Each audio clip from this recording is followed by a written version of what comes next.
You're about to sign away your empire. The sentence cut through the room before the pen touched paper. Crystal chandeliers glowed above a table worth more than most homes. Camera flashes waited outside the glass doors. A skyline of steel and gold stretched across Manhattan, but inside the private suite, every eye turned to the woman holding a silver water pitcher. Danielle Brooks stood perfectly still in a pressed black uniform, name tag small, voice calm, posture unshaken.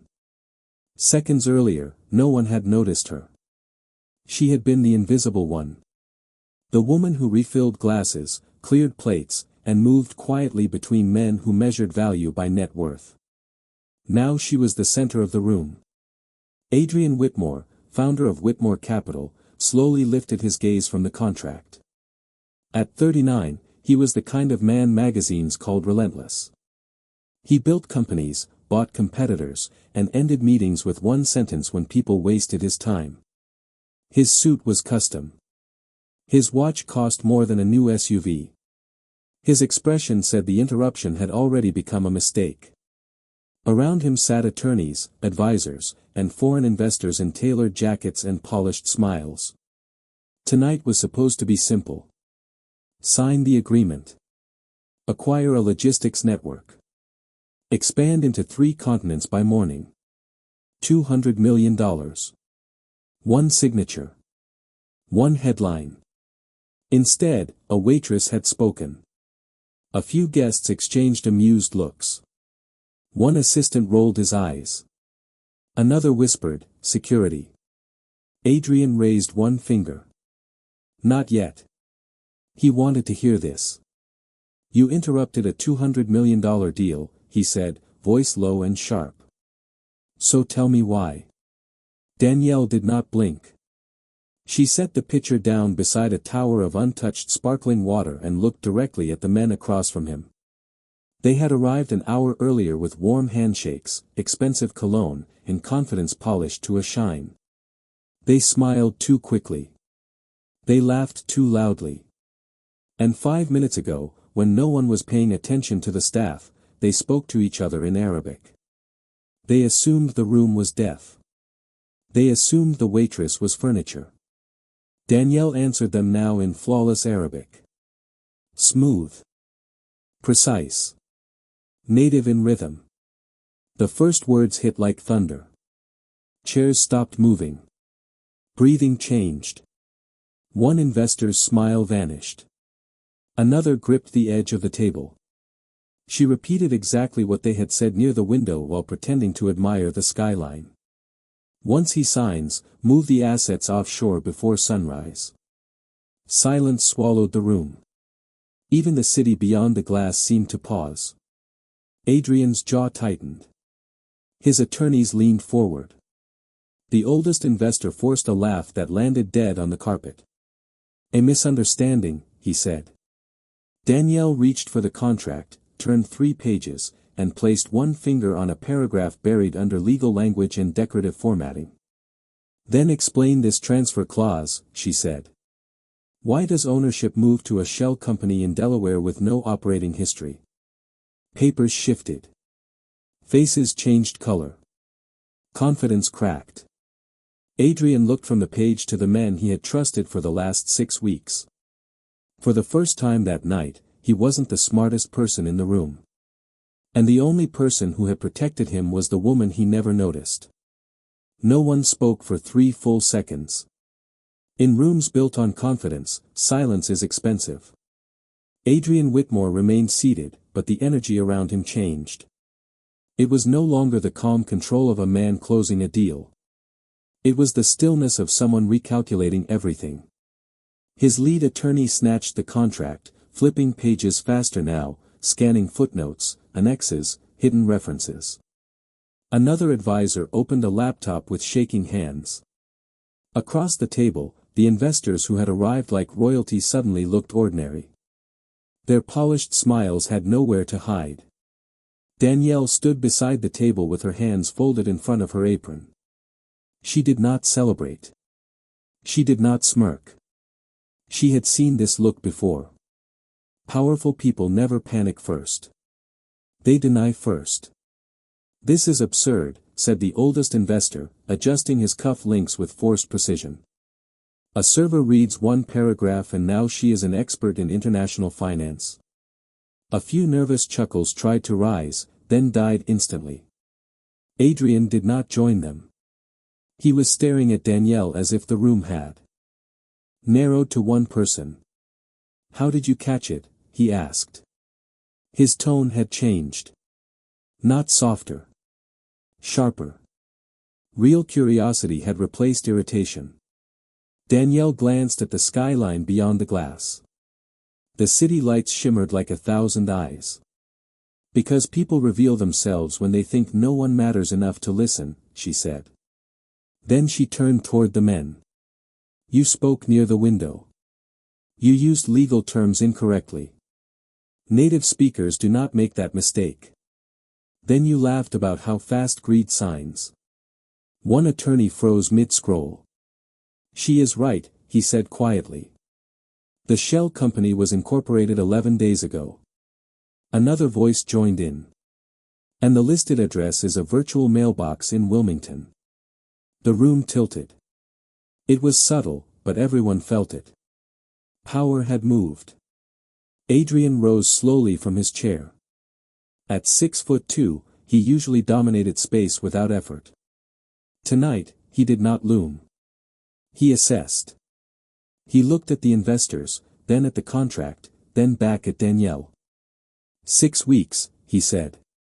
"My team vetted this for 6 weeks. No one answered." He laughed once, but there was no humor in it. "And the only person who protected this company was the woman pouring water." The oldest investor stood. "We are leaving." Adrian's security team appeared at the door before he finished the sentence. No shouting. No chaos. Just polished men in dark suits and the sudden understanding that the evening had ended differently than planned. Phones buzzed. Screens lit up. Somewhere outside the suite, reporters sensed movement. Inside, Adrian stepped toward Danielle. Up close, he noticed details he had ignored before. The steady eyes. The controlled breathing. The confidence that did not need applause. "Who are you?" he asked again. Danielle picked up the silver pitcher as if the moment belonged to no one. "Someone you did not see." Then she walked toward the service door. Adrian almost let her go. Almost. But instinct stopped him. Deals could be rebuilt. Money could be recovered. Rare people could not be replaced. "Ms. Brooks," he said, reading her name tag for the first time that night. She paused without turning around. "Tomorrow morning. 8 o'clock. My office." She looked back over one shoulder. Calm. Unimpressed. "That depends," she said. "On what?" Adrian asked. Danielle gave the room one final glance. Lawyers, executives, screens, shattered certainty. "Whether you are finally ready to listen." At 7:58 the next morning, the top floor of Whitmore Tower was quieter than a church before sunrise. Manhattan traffic crawled 30 stories below, reduced to ribbons of light and distant horns. Inside the executive office, everything was polished stone, smoked glass, and expensive restraint. Adrian Whitmore stood beside the windows with a coffee gone cold in his hand. He had not slept. By midnight, 3 law firms had confirmed the fraud. By 2 in the morning, his board demanded answers. By dawn, every business blog in the country was asking the same question. How did one waitress see what an empire missed? At exactly 8 o'clock, the private elevator opened. Danielle Brooks stepped out in a navy blazer, dark slacks, and the same calm expression she wore the night before. No uniform. No apron. No silver pitcher. Just presence. Adrian noticed something uncomfortable the moment she entered. Without the costume of service, she looked like she belonged there more than half the people he had hired. "You are on time," he said. Danielle glanced at the wall clock. "So are consequences." It was the kind of answer that would have irritated him yesterday. Today, it made him almost smile. He motioned toward the conference table.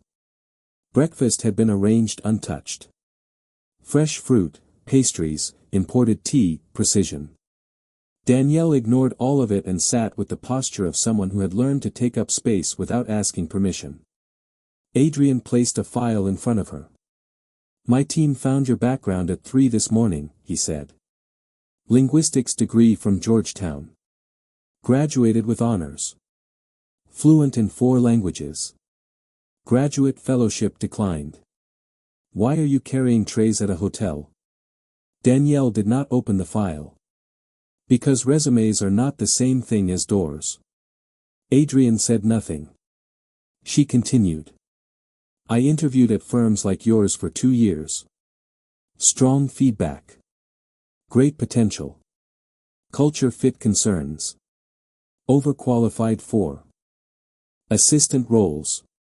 Underexperienced for analyst roles. You know the language." He did know the language. He had approved it himself in other cases without reading the names attached. Danielle finally opened the file, scanned 1 page, then closed it again. "You researched me in 6 hours," she said. "Imagine what your company could do if it looked this hard at the right people before they saved you." The words landed harder than any insult. Adrian sat across from her for the first time in years instead of at the head of the table. It was a small movement. It changed the room. "I did not ask you here for charity," he said. "Good," Danielle replied. "I do not work for pity." He slid another folder toward her. Internal reports. Hiring metrics. Market expansion plans. Risk audits. "I asked you here because I built a machine that can measure everything except worth. And I am tired of paying for that blind spot." Danielle studied him carefully. Powerful men often apologized only when expensive mistakes forced humility. She needed to know which kind he was. "What exactly are you offering?" she asked. Adrian took a breath. No rehearsed speech. No polished slogan. "A seat at the table," he said. "Direct access to me. Full authority to review how we hire, how we negotiate, and who we overlook." Danielle leaned back. Outside, the city kept moving as if nothing had changed. Inside, everything had. "One condition," she said. "Name it." Her eyes did not leave his. "If I find another person your company failed to see, I choose whether they rise next." Adrian extended his hand across the table. This time, it was not for a deal worth $200 million. It was for something far rarer. A chance to become better than the man he had been. The handshake lasted only a second, but word of it spread through Whitmore Tower before noon. Executives who had ignored calendar invites for months suddenly checked their messages twice. Department heads straightened reports that had gone untouched for quarters. Assistants whispered in hallways polished enough to reflect nervous shoes. By 10 o'clock, Danielle Brooks had temporary credentials, a corner office no one expected her to use.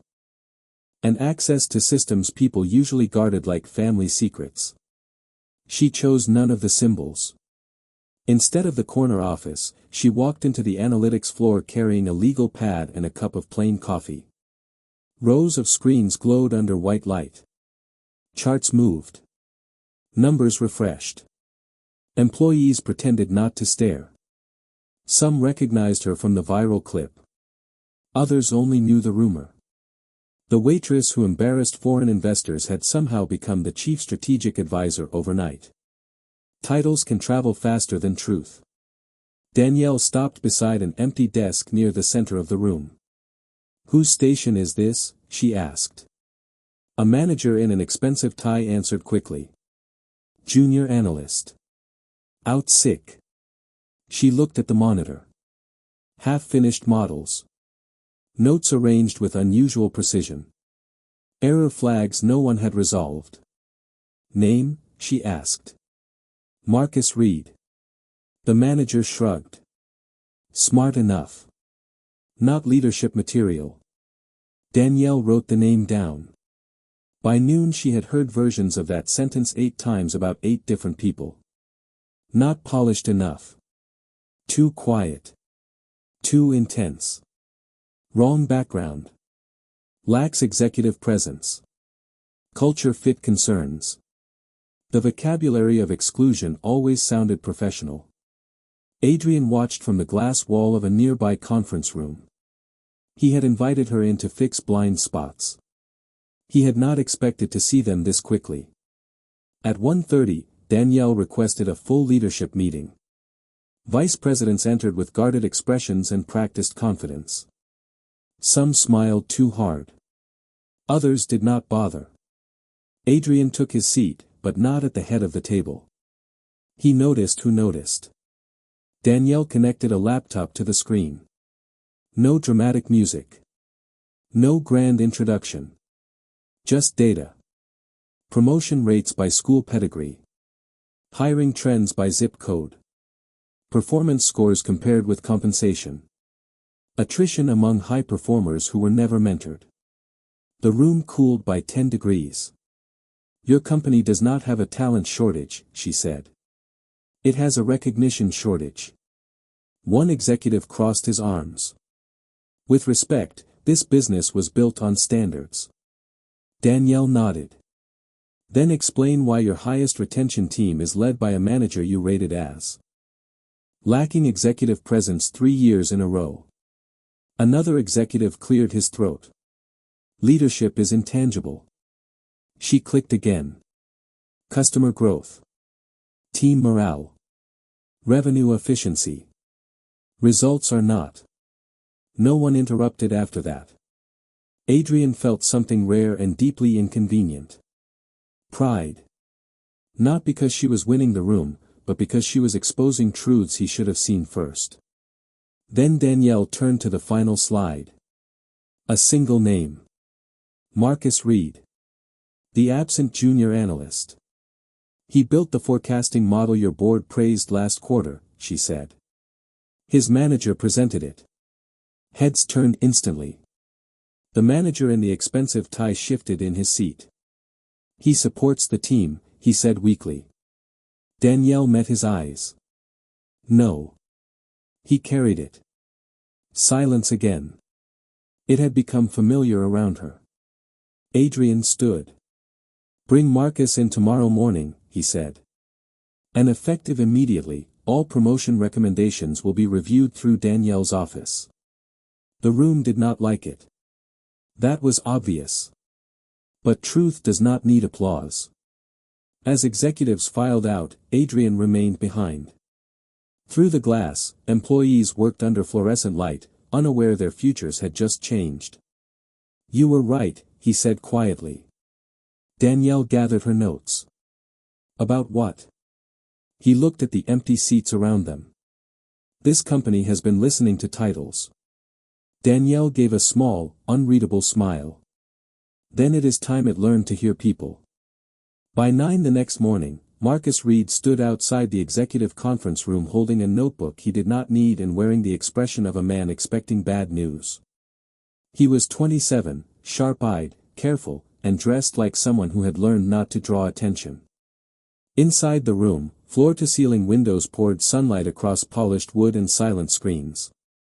He had never been invited to this floor. Most employees treated it like a different country. When the assistant opened the door and said his name, Marcus stepped in as if he might be asked to leave at any second. Adrian Whitmore sat at the table with no laptop open. Danielle Brooks stood near the window reviewing a stack of printed reports. She looked up first. Good morning, Marcus.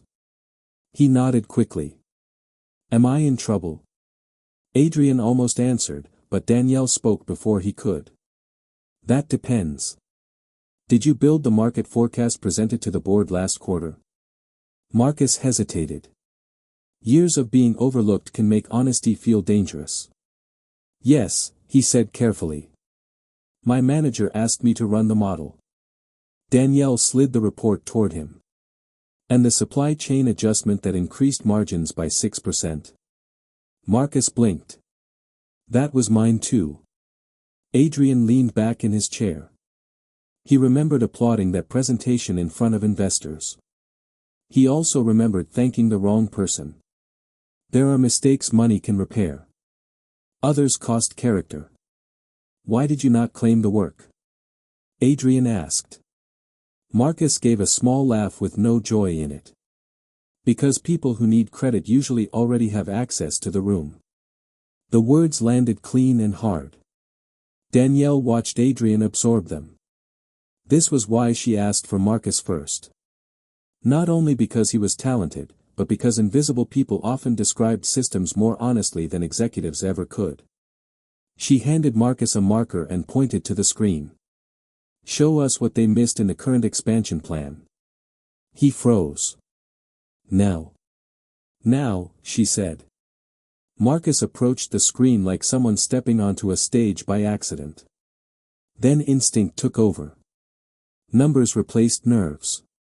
He mapped shipping delays, tariff exposure, regional staffing gaps, and a customer behavior trend no one in leadership had flagged. His voice grew steadier with each sentence. The room changed around him. Confidence is loud when borrowed. Quiet when earned.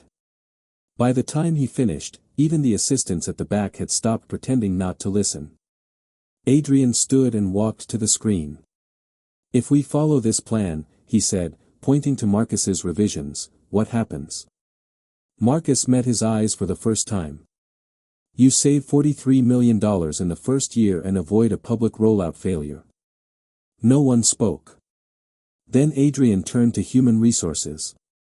Effective immediately, Marcus Reed is promoted to Senior Strategy Manager.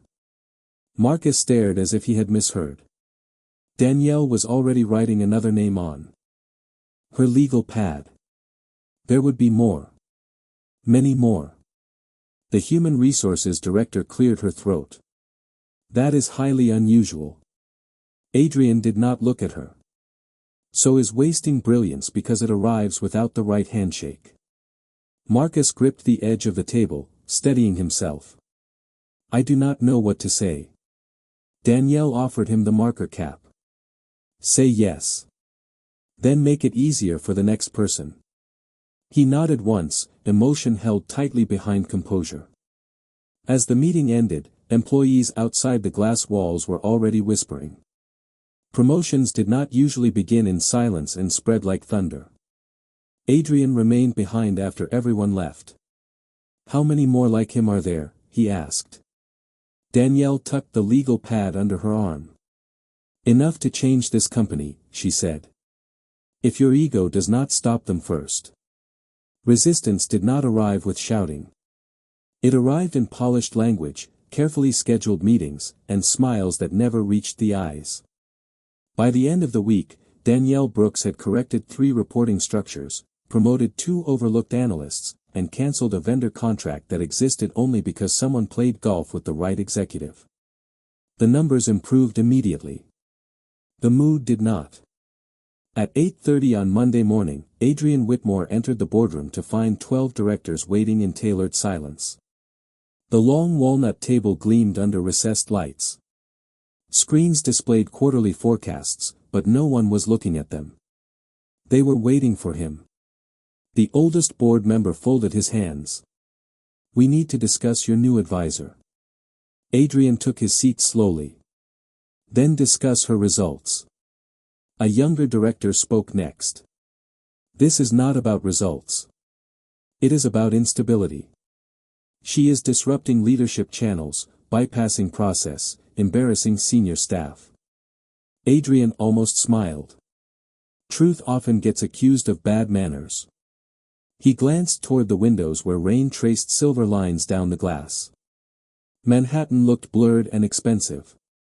She exposed fraud, found hidden talent, cut waste, and improved retention in 5 days, he said. If that feels unstable, perhaps stability has been overrated. Across the hall, unaware of the boardroom mood, Danielle was in the operations center reviewing employee surveys. Anonymous comments filled the screen. Some were grateful. Some were cautious. A few were cruel. She read all of them without changing expression. Then one line made her pause. Nothing changes. They always protect their own. She copied it onto her legal pad. Cynicism is born when hope has been billed too many times. An assistant rushed in. The board wants you upstairs. She nodded once and closed the laptop. Inside the boardroom, tension sharpened when she entered. Several directors looked at her the way people look at weather they did not plan for. Danielle remained standing. You asked for me? The oldest director gestured toward an empty chair at the far end of the table. A symbolic seat. Present, but distant. Danielle pulled the chair beside Adrian instead and sat there. Small movements can expose large beliefs. One director cleared his throat. Ms. Brooks, do you understand corporate governance? Enough to know results belong on the agenda before discomfort, she replied. Another director slid a folder toward her. Complaints from senior leadership. Danielle opened it, scanned the pages, then closed it again. Interesting, she said. None of these mention revenue gains, reduced turnover, or the fraud I prevented. Adrian watched the room shift. She was not defending herself. She was indicting their priorities. The oldest director leaned forward. You have become a distraction. Danielle met his gaze. No. I became visible. There is a difference. Silence settled over the table like dust after impact. Then Adrian stood. He had built a reputation on certainty. This was a different kind of certainty. Harder. Cleaner. Enough, he said. I did not bring Danielle here to make you comfortable. I brought her here because comfort nearly cost us $200 million and years of trust. He placed both hands on the table. Any director more offended by accountability than failure may resign before lunch. No one moved. Rain tapped the glass. Screens hummed softly. Power, once challenged, often reveals who was borrowing it. The meeting ended without a vote. As directors filed out, some avoided Danielle entirely. Others nodded with reluctant respect. Adrian remained behind. You knew they would come after you, he said. Danielle gathered her notes. Of course. Then why walk in anyway? She looked at the empty chairs, then at the city beyond the storm. Because rooms like this decide futures, she said. And I am done letting them do it without witnesses. The story should have ended after the boardroom. In movies, truth wins, people learn, and the credits roll. Real life prefers one more test. 3 days later, Whitmore Capital prepared for its annual investor summit, the most watched event in the company's calendar. Cameras lined the lobby. Financial reporters filled the front rows. Analysts refreshed stock apps every 30 seconds. If Adrian Whitmore sounded uncertain for even 1 minute, billions could move before lunch. Behind the stage, staff members rushed beneath white lights and giant screens. Danielle Brooks stood near a production monitor reviewing the final program. Something felt wrong. Not dramatic. Precise. The keynote slides had been reordered. Revenue projections were missing 2 compliance notes. A quote Adrian never approved now appeared under his name. Small changes. Dangerous changes. She looked at the file metadata. Edited 11 minutes earlier from an internal executive account. Not a hacker. Someone inside. Across the hall, Adrian adjusted his tie while an assistant clipped a microphone to his jacket. 5 minutes, she said. He noticed Danielle's expression immediately. What happened? She handed him the tablet. Someone rewrote your presentation. He scanned 2 pages and went still. If I read this on stage, regulators will think we hid risk. And investors will think you lied, Danielle said. He looked toward the ballroom doors where applause had already begun. Can we restore the original? Danielle shook her head. Not in time. The old Adrian would have blamed someone, delayed the event, or forced a clean story through chaos. The new one did something rarer. He listened. "What do we do?" he asked. Danielle took a breath. "Pressure reveals training. Tell the truth, Liv," she said. "No script. No teleprompter. No spin." He laughed once, short and honest. "You always choose the hard road." "No," she replied. "I choose the road that still exists tomorrow." The announcer called his name. Thousands of hands began to clap beyond the curtain. Adrian stepped toward the stage, then stopped. "Find out who did this," he said. Danielle's eyes narrowed toward the executive corridor. She already had a guess. Adrian walked into the light to a standing ovation. Giant screens framed his face across the ballroom. Investors smiled. Cameras flashed. He could have read the polished fiction in front of him and no one would know until later. Instead, he set the speech on the podium and moved it aside. The room quieted. "This morning," he began, "I was handed remarks designed to make me sound safer than the truth." Every camera lifted. Every pen moved. "We have risks. We have blind spots. We have made mistakes. But we are correcting them in real time, and I would rather lose applause than lose trust." Silence. Then attention sharpened into something stronger than praise. Respect. Backstage, Danielle traced the login trail to one office. Senior Vice President Nolan Pierce. The same executive who called Marcus Reed not leadership material. She entered his office without knocking. He was shredding papers by the window. He froze when he saw her. "You should be watching the speech," he said. Danielle closed the door softly. "I am watching something more important." She held up the access log. His face changed color. Down the hall, applause erupted like thunder. Adrian had won the room without pretending. Danielle looked at Nolan, then toward the sound beyond the walls. Some people build careers by climbing ladders. Others by kicking them away. "It is over," she said. And for the first time in a long time, it was not a threat. It was a fact.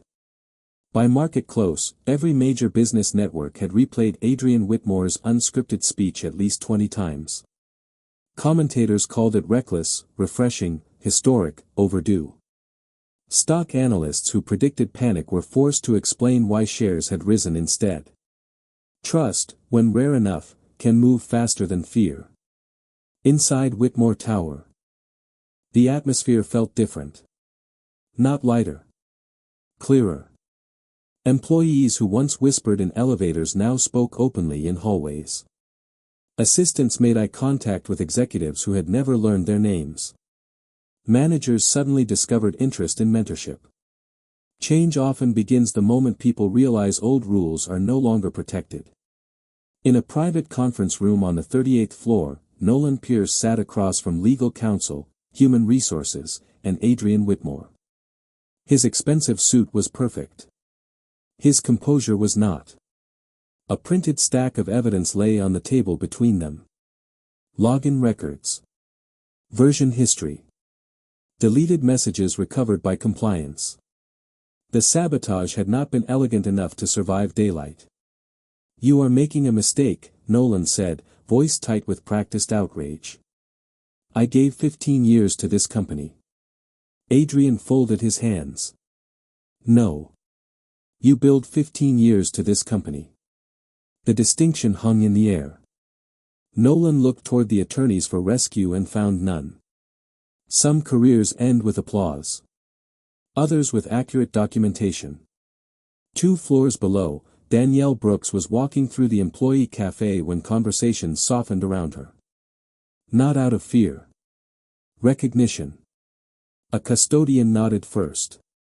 Then a receptionist. Then an analyst she had never met thanked her for saying things people like him never could. Danielle accepted each moment the same way she accepted criticism. Calmly. She knew praise could become another costume if worn too long. Marcus Reed approached carrying 2 coffees. "I guessed your order," he said. "You guessed wrong," she replied, taking the cup anyway. He smiled. Confidence fit him better now. They just announced a new internal fellowship. Open applications. No pedigree requirements. Danielle looked around the cafe. People from every department reading the same company email on their phones.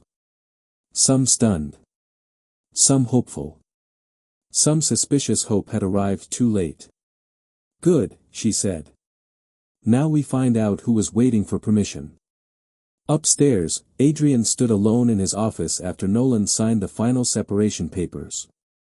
Manhattan glowed beyond the windows in early evening gold. For years he believed leadership meant certainty, speed, and control. Yet the most important decisions of his career had begun when he admitted he did not know enough. A knock at the door. Danielle entered carrying a folder.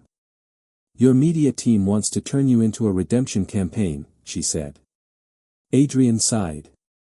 "Of course they do." She placed the folder on his desk. "I declined for you." He looked up. "You declined on my behalf." "You are welcome." For the first time in days, he laughed without tension behind it. She then slid a second document toward him. A proposal for blind recruitment, internal apprenticeships, and transparent promotion metrics. Real change. Slow change. The kind no headline can fake. Adrian scanned the pages. This will upset half the executive floor. Danielle headed for the door. Then it is probably useful. He stopped her before she reached it. "Why stay?" he asked. "You could leave now. You have already changed everything." Danielle considered the skyline, the office, the man who once measured worth by titles and nearly lost everything because of it.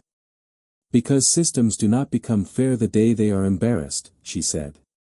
"They become fair the day they are rebuilt." She opened the door and stepped into the hallway.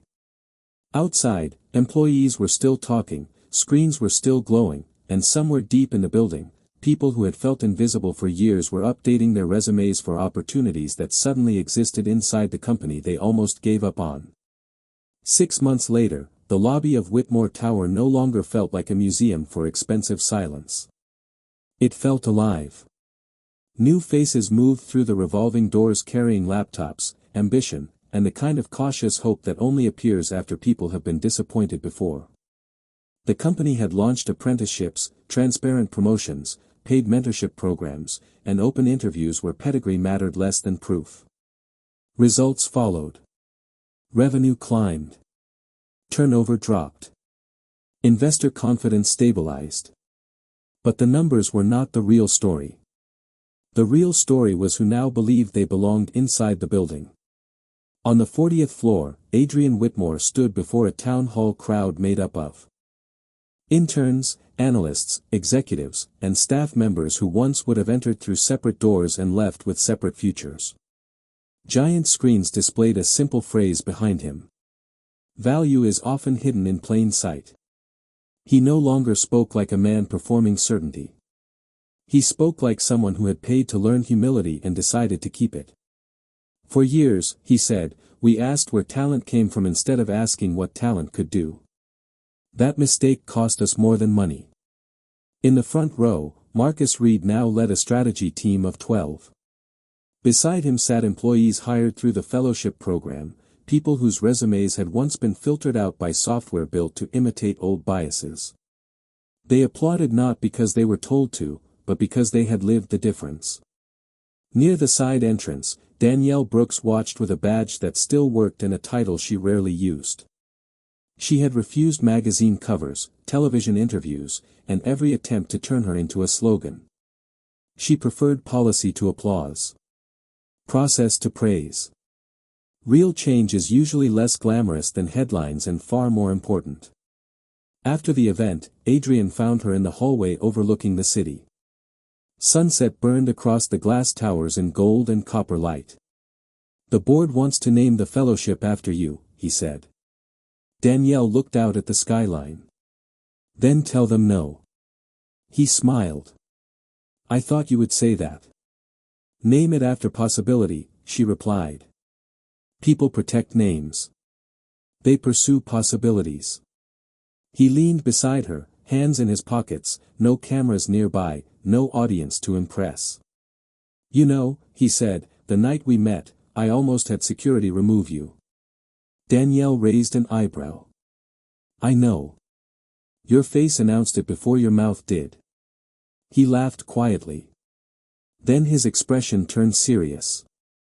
Thank you for not letting me stay who I was. She considered him for a moment. The man beside her still loved numbers, speed, and winning.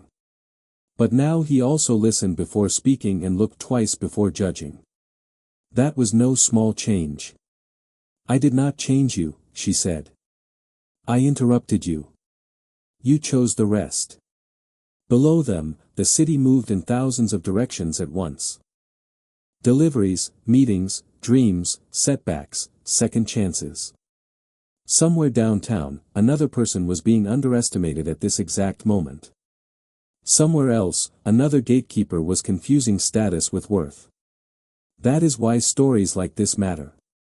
Not because a billionaire was saved, but because a hidden voice was finally heard. My view is simple. The most dangerous mistake any person or company can make is assuming value always arrives dressed for approval. Sometimes brilliance wears an apron. Sometimes wisdom enters through the service door. What do you think matters more in real life, credentials or character, titles or talent? And have you ever been overlooked by someone who judged too fast? Disclaimer.